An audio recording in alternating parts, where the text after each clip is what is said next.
Chapter 3 of Mr. Popper's Penguins Out of the Antarctic. What with the excitement of having the great Admiral Drake speak to him over the radio and his curiosity about the Admiral's message to him, Mr. Popper did not sleep very well that night. He did not see how he could possibly wait to find out what Admiral meant. When morning came, he was almost sorry that he had nowhere to go. No houses to paint, no rooms to paper. It would have helped to pass the time. "Would you like the living room papered over?" he asked Mrs. Popper. "I have quite a lot of paper, number 88, left over from the mayor's house." "I would not," said Mrs. Popper firmly.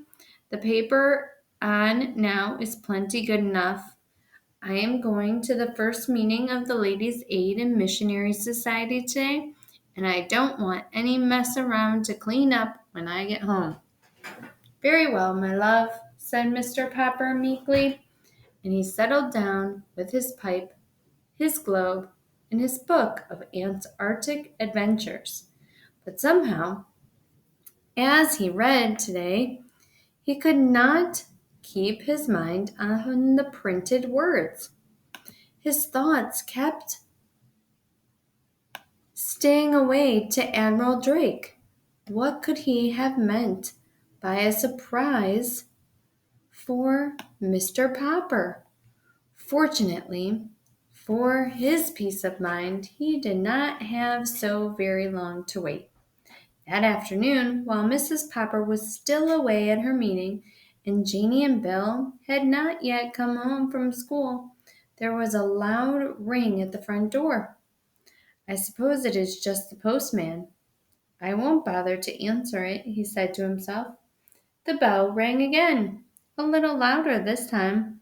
Grumbling to himself, Mr. Popper went to the door. It was not the postman who stood there. It was an expressman with the largest box Mr. Popper had ever seen. "Party by the name of Popper live here?"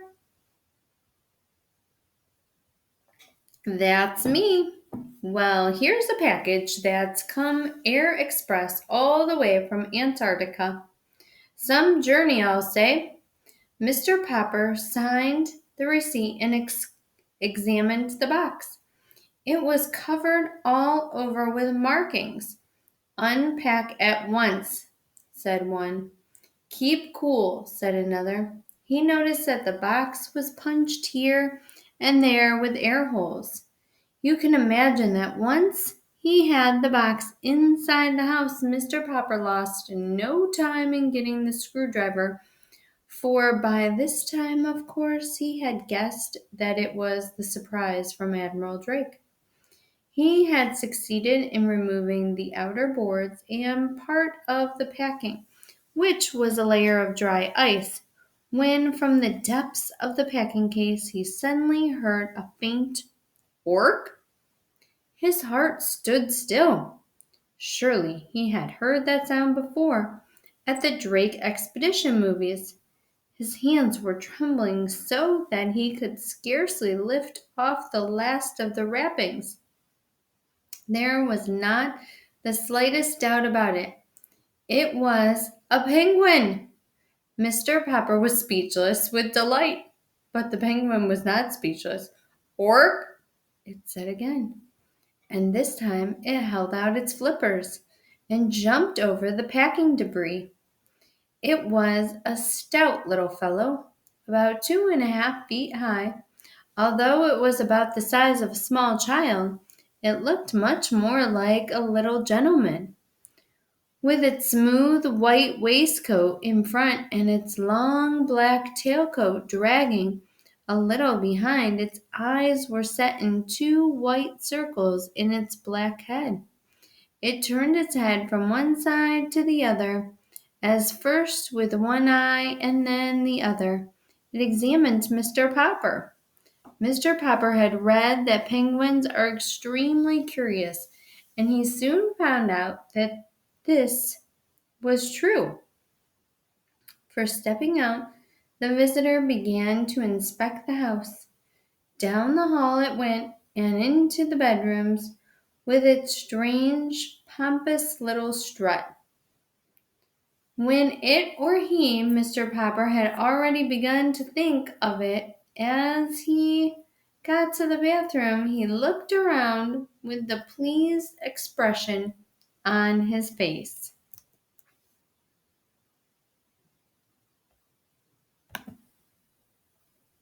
Perhaps, thought Mr. Popper, all that white tiling reminds him of the ice and snow at the South Pole. Poor thing, maybe he's thirsty. Carefully, Mr. Popper began to fill the bathtub with cold water.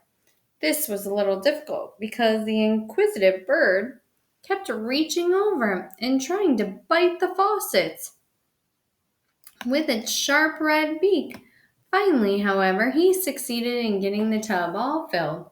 Since the penguin kept looking over, Mr. Popper picked it up and dropped it in. The penguin seemed not to mind.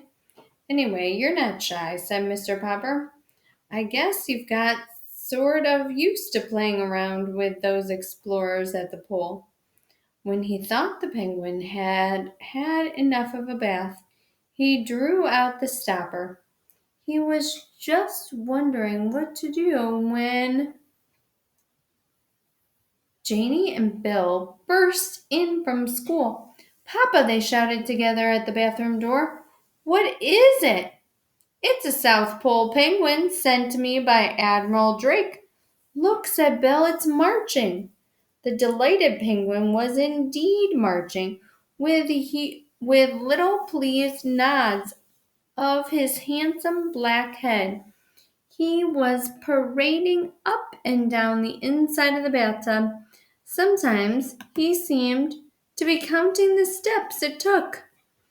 6 steps for the length, 2 steps for the width, 6 steps for the length again, and 2 more for the width. For such a big bird, he takes awfully small steps, said Bill. And look how his little black coat drags behind it. It almost looks as if it were too big for him, said Janie. But the penguin was tired of marching. This time, when it got to the end of the tub, it decided to jump up the slippery curve. Then it turned and with outstretched flippers tobogganed down on its white stomach. They could see that those flippers, which were black on the outside, like the sleeves of a tailcoat, were white underneath. Gawk, gawk, said the penguin, trying its new game again and again. What's his name, Papa? Asked Janie. Gawk, gawk, said the penguin, sliding down once more on his glossy white stomach. It sounds something like Cook, said Mr. Popper. Why, that's it, of course. We'll call him Cook. Captain Cook.